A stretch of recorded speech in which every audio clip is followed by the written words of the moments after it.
Welcome to Dark Whispers, nestled deep in the Appalachian Mountains, where the fog clings like a living shroud to the pine-strewn hills. The air hums with secrets. Some nights, the wind carries voices, soft, insistent, and just beyond comprehension. Locals call them the whispers of the mountains, warnings for the unwise who wander too far after dusk. I should have listened. It started with a road trip. 5 friends, craving adventure and the thrill of isolation, set out from Asheville under a crescent moon. Our plan was simple: explore abandoned settlements and forgotten trails, capture photographs, and return before the sun rose. But the Appalachians rarely allow such neat conclusions. Our first stop was an old logging village, long abandoned, its wooden structures rotting into the earth. The remnants of cabins leaned like tired old men, their roofs caved, windows staring blankly into the night. As we stepped onto the trail leading to the village, the air grew thick with metallic tang, the smell of rust and decay biting our noses. My friend Carla shivered and muttered something about feeling watched. I laughed it off, trying to mask my own unease. The first encounter came quickly. We were photographing a collapsed barn when we heard it, the soft, rhythmic tapping of footsteps behind us. Turning, we saw nothing but the fog. Shrugging it off as our imagination, we continued. But the sound followed, a slow, deliberate pursuit that echoed over the hollowed trees. By the time we reached the center of the village, the tapping stopped. Silence settled over the ruins like a blanket. Then we saw her, a woman, or something resembling one, stood near the old church, her silhouette framed by the fractured moonlight.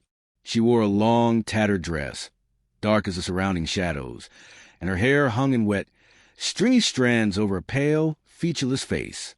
She didn't move, yet we could feel her gaze pressing into us, as though each glance carried weight, as though the air itself bore her stare.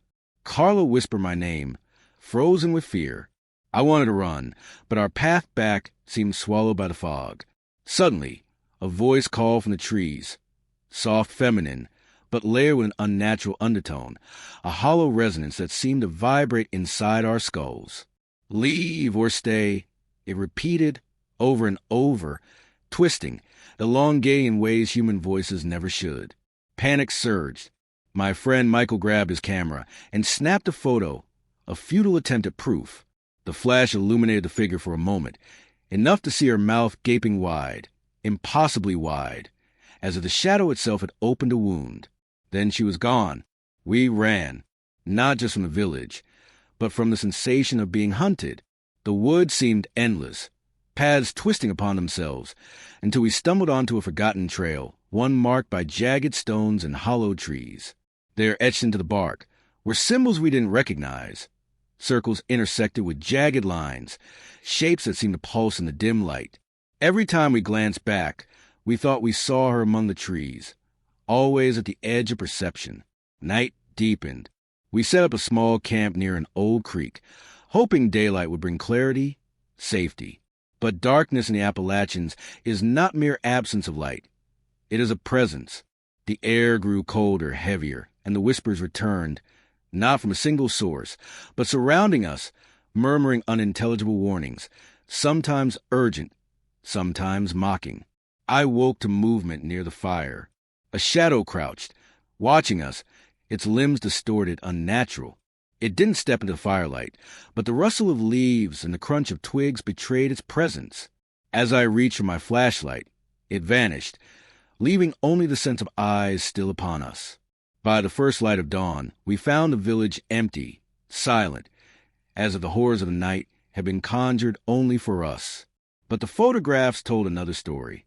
On every frame, faint shadows lingered, eyes that shouldn't exist, shapes that twisted in impossible ways, and in one frame, a single, elongated hand reaching from the fog, pointing directly at me. The whispers followed us all the way back to the main road, fading only when the first sun rays cut through the mountain haze. But the sense of being marked remained, a quiet dread nestled deep in our bones. The mountains remember, locals said, and sometimes they call back what we bring near. That was only the beginning. 12 encounters awaited, each more harrowing, each a testament to the secret life that the Appalachians conceal. And as we would soon learn, the mountains don't forgive the curious. The fog never truly leaves the Appalachians. Even after daylight, a thin, trembling mist clings to the hollows, threading through the trees like veins of some living creature. After our first night in the abandoned village, we thought we'd shaken off the terror. We were wrong. Our next stop was a narrow hollow known locally as Raven's End. Legends say it haunted by the spirits of miners who vanished decades ago. Some locals claimed they still heard the clang of pickaxes at midnight, or glimpsed figures tunneling underground, their faces pale and eyes hollow. Michael, ever the skeptic, dismissed it as folklore, but Carl and I felt a chill as the gravel road narrowed and the shadows of the mountains seemed to lean closer. The hollow was a trapdoor of silence. No birds called, no insects hummed. Even the wind dared not move. Our Jeep's engine felt oppressive, its sound swallowed immediately by the surrounding trees. We parked and set out on foot, cameras and flashlights ready, though a gnawing dread clawed at my chest. The first thing we noticed was the smell. Wet earth mixed with chemical tang, like iron and decay. Michael joked about old mines leaking chemicals, but the joke fell flat. Every step we took seemed louder than the last, echoes bouncing unnaturally far. Carla clutched my arm, whispering that the forest felt alive. I wanted to laugh it off, but the hollow whispered back. It started with a faint tapping. Not footsteps, not ours, but a rhythmic, deliberate tapping, like a miner's pick striking stone. The sound came from deeper in the hollow, where the ground sloped sharply downward. We followed it cautiously, flashlights slicing through the mist. The path narrowed until we stumbled upon an old, collapsed shaft. Rusted beams jutted upward, threatening to impale anyone foolish enough to step too close. Then we saw them, faces, pressed against the darkness. Pale, hollow eyes staring from the mine's mouth, mouths open in silent screams. We froze. The eyes blinked, or perhaps something else blinked, because the shapes shifted unnaturally. Before we could react, the tapping stopped. Silence returned, thick and suffocating. Carla screamed when a hand, thin and gray as ash, reached from the darkness and touched the edge of the shaft. Michael grabbed her, pulling her back, but the hand lingered, almost reluctant to let go. Then it disappeared entirely, as if the shadow itself had swallowed it.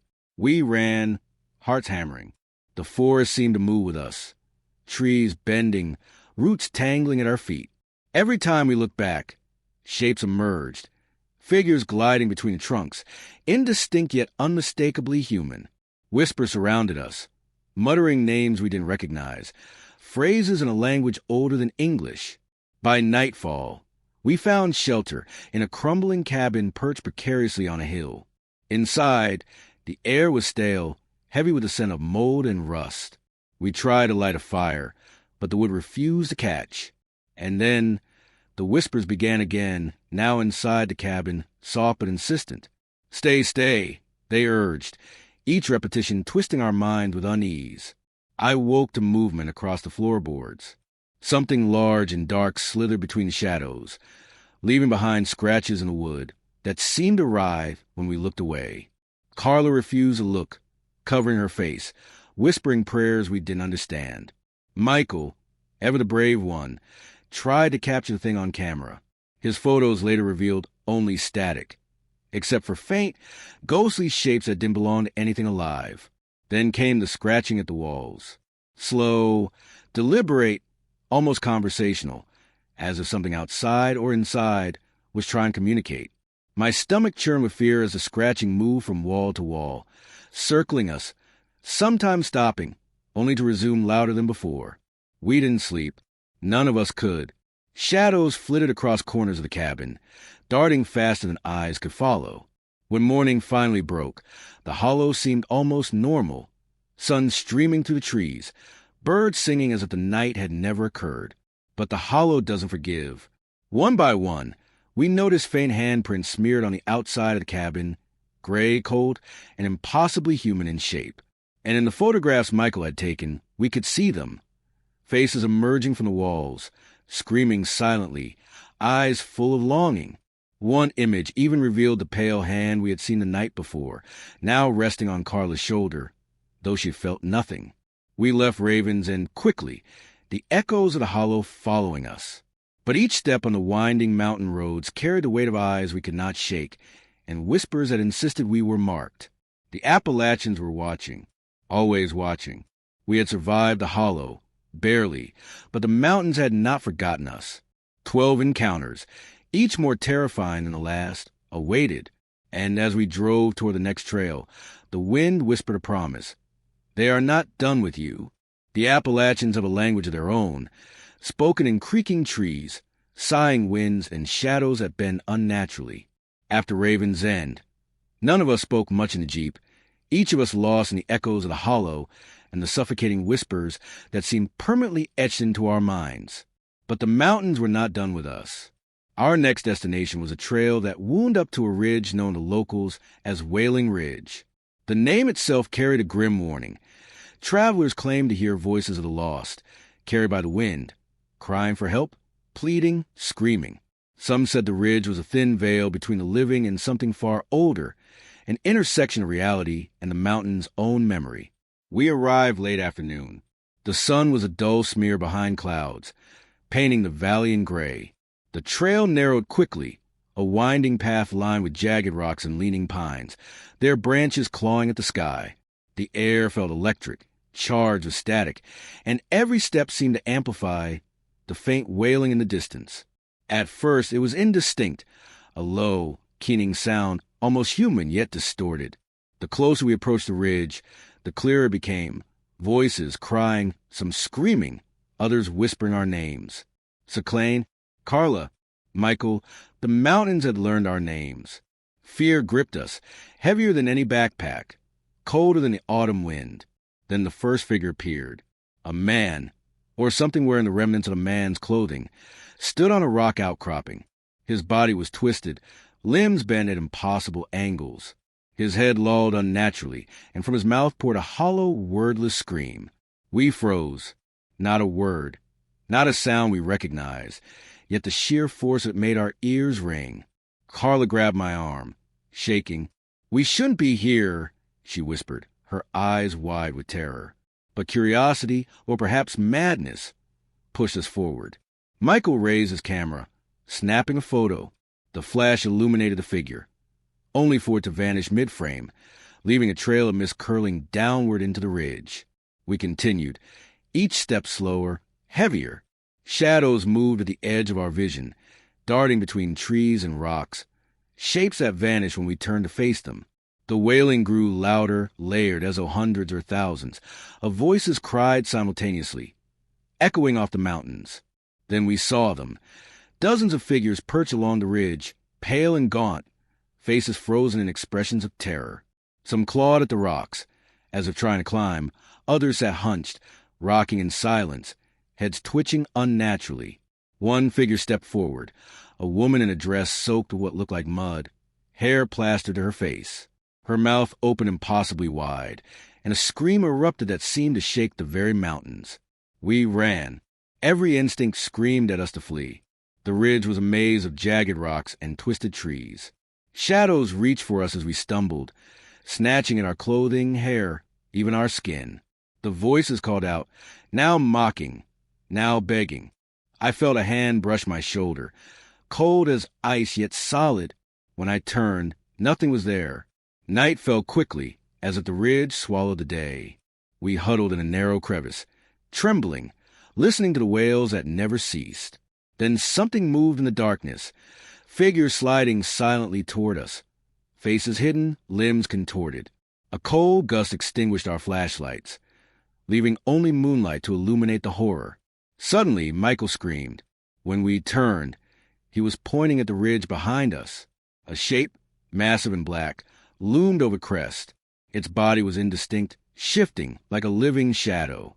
The wailing seemed to emanate from it directly, voices layered in anger, sorrow, and hunger. The figure lifted a long, skeletal arm and pointed at us. We fled blindly, sliding down the trail, cutting through brambles, falling into roots and stones. I could hear them, figures running alongside us, leaping from rocks, their footsteps inhuman, yet synchronized with the ridge's wailing. It felt as if the mountains themselves were chasing us, intent on swallowing us whole. When we finally reached the base of the ridge, panting, bloodied, and broken, the wailing stopped. Silence fell suddenly, unnatural in its completeness. We didn't speak, barely breathed. Even the wind seemed to have gone still. The mountains had relented, for now, but the memory clung to us. Every photo Michael had taken showed not only the ridge, but hundreds of faint shapes hidden in shadows, eyes glinting, mouths frozen in silent screams.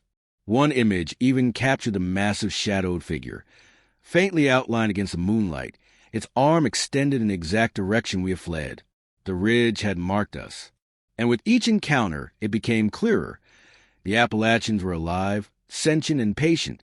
They stored every misstep, every glance, every intruder, and they would not forget us. We left Wailing Ridge behind, but the whispers never left. I could feel them in my dreams, threading to the fog and the mountains, reminding us of something essential and horrifying. In these mountains, curiosity is a sin, and the mountains always answer. By the time we reached the next location, exhaustion and fear had settled like a second skin. None of us slept properly after Wailing Ridge. Every shadow in our cabins, every flicker of wind across the trees, seemed to carry the echo of the ridge's wailing. Yet the mountains called us onward, and we obeyed, driven by curiosity, guilt, and a grim desire to survive the entirety of what awaited us. Our destination was a place called a hollow grove, a dense cluster of ancient trees with twisted trunks that formed natural arches. Local tales described the grove as a meeting place for spirits, both lost and vengeful. They said travelers who lingered too long found themselves walking in circles, trapped until the grove claimed them. We didn't fully believe it, but as we approached, the air thickened and the forest fell silent. The kind of silence that presses down on your ears and fills your chest with lead. The path to the grove was narrow and overgrown, roots twisting like serpents underfoot. Fog curled around our legs, clinging to clothing. Carla's unease was palpable. She kept whispering, "I feel eyes all around us." I could feel it too. Every tree seemed alive, every shadow a potential threat. Even Michael's usual bravado faltered. It began subtly, a low hum, barely audible, threading between the trees.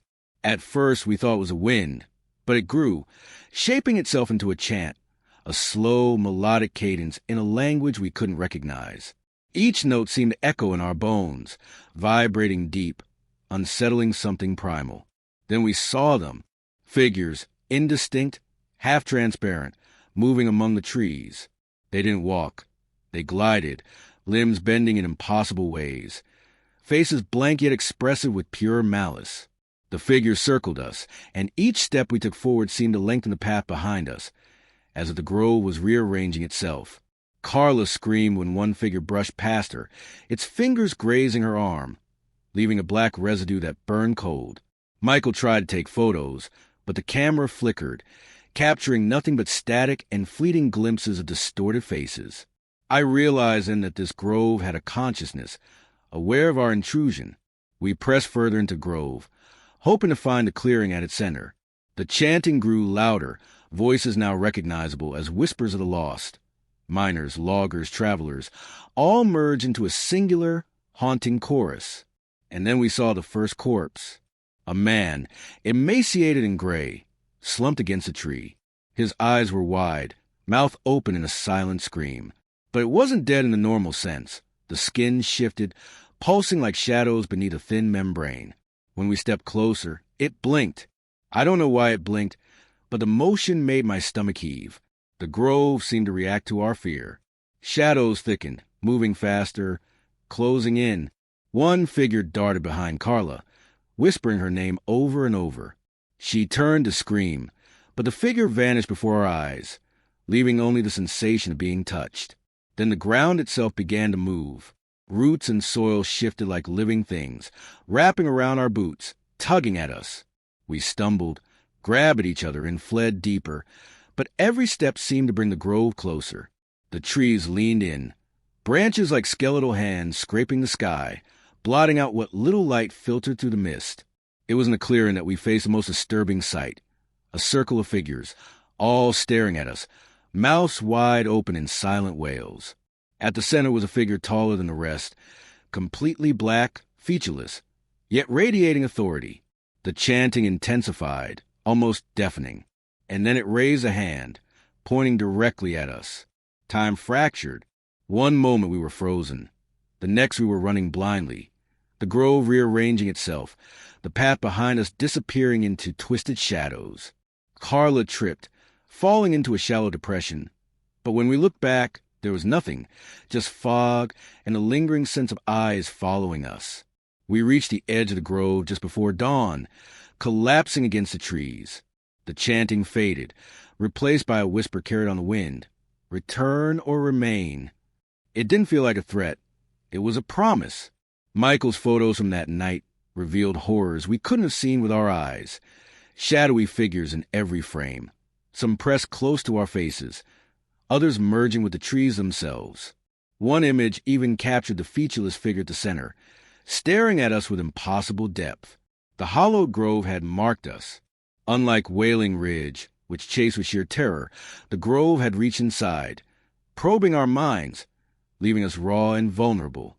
We left with trembling limbs and heavy hearts, but the mountains were patient. They waited for the next encounter, the next whisper, the next terror. We still had encounters to endure, yet the hollowed grove taught us a lesson. The Appalachians are not merely haunted. They are alive, sentient, and they catalog every trespass. Every misstep is remembered, every scream archived, every soul weighed.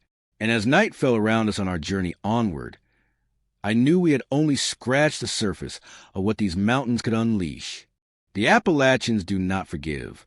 By the time we reached the last leg of our journey, exhaustion and fear had fused into a quiet, pulsing terror. Every whispered warning, every glimpse of impossible shadows, had prepared us for this final encounter, or so we thought. Our destination was the summit of Black Hollow Peak, the highest point along our route. Locals avoided it at night. Speaking of a place where the mountain's memory was strongest, legends told of travelers who vanished entirely, swallowed by the mountain itself, leaving behind only twisted echoes of their screams. None of us wanted to go, yet none could resist. Something about these mountains demanded that we confront their heart. The climb was brutal. Mist clung to our clothes, wind cut through layers like knives, and the path became jagged and treacherous. Every step forward felt heavier, as if the mountain itself pressed down on our shoulders. And then the whispers began again, not soft this time, but insistent, almost shouting. You cannot leave, not yet. Shadows danced along the rocks, forming faces, hands, impossible shapes that mirrored our own fears. Each step forward felt like an eternity, the path folding back on itself. We saw figures perched on ledges, faces hollow, mouths wide in silent screams, and at times they mimicked our own movements in perfect, grotesque symmetry. At the summit, the true horror revealed itself. The peak was not merely a place. It was a living entity. The rocks pulsed as though breathing, fissures in the earth emitting faint, mournful wails. Shadows coalesced into towering figures, larger than any human, their forms constantly shifting, as if made of smoke, mist, and despair. One moved toward us with terrifying purpose, limbs bending in impossible angles, eyes black voids that seemed to swallow light. Carla screamed when it spoke, not in words, but directly into our minds. Why do you disturb us? Why do you breathe our air? Leave or join forgotten? The voice vibrated in my skull, carrying memories of every soul the mountain had claimed. It was a chorus of the lost, unified into a singular consciousness that had existed for centuries. We ran, scrambling across the summit, but the terrain refused to behave. Rocks shifted beneath our feet, paths twisted upon themselves. Cliffs disappeared only to reappear in impossible locations. Figures reached for us with hands of shadow, whispering our deepest fears aloud. Regrets, guilt, secrets none but ourselves knew. Michael fell, caught in the grasp of a massive shadow that rose from the peak itself. He screamed, but it was swallowed by the wind. I grabbed him, pulling him free, but as we moved together, a figure stepped directly into our path. It was featureless, blacker than the void, radiating a presence that pressed on our minds. One glance made me dizzy, as though my memories were being sifted and rearranged. Carla stumbled beside us, muttering that she could see everything. Past travelers, the dead, the lost, all woven into the mountain's consciousness. Every scream, every death, every whispered name ever uttered in the Appalachians was stored here. The peak itself was the heart of this memory, the nucleus of all its dark will. We reached a ledge overlooking the valley. The figures gathered below, watching, waiting, silent now, but radiating intent. In that moment, I understood the mountains did not merely haunt. They curated, they judged, and they remembered. Trespassers like us were not punished immediately. The terror itself was a warning. It was a test, a measuring of courage, fear, and respect. With dawn approaching, the shadows began to recede, pulled back by the light, though they never disappeared completely. We descended, exhausted, bleeding, and forever changed. Each encounter had left marks. On our bodies, yes, but far deeper, marks on our minds, imprinted by the mountain's memory.